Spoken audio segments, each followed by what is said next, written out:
India TV 9 news Maharashtra. या युवा शक्ती जागरच्या निमित्ताने मी एक अजून तुम्हाला सूचना करू इच्छितो।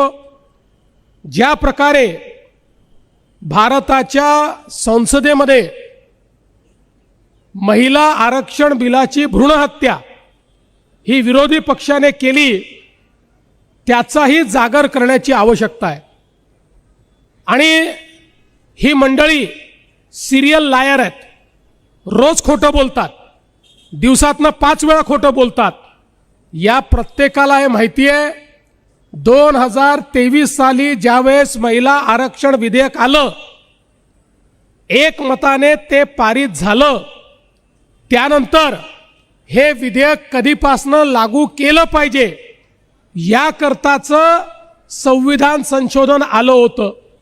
23 मध्ये एनडीए जवळ 2/3 मेजॉरिटी असल्यामुळे आपण काही करू शकत नाही, म्हणून तोंड दाबून या लोकांनी त्यावेळी बिलाला समर्थन केलं। आणि आता जसं यांच्या लक्षात आलं की एनडीए जवळ 2/3 मेजॉरिटी नाही आहे, यांनी आपले खरे दात दाखवले आणि त्या ठिकाणी खऱ्या अर्थानं या बिलाला विरोध करून संपूर्ण भारतातल्या नारी शक्तीचा अपमान आणि लोकशाहीचा अपमान करण्याचं काम या विरोधी पक्षांनी या ठिकाणी केलेलं आहे।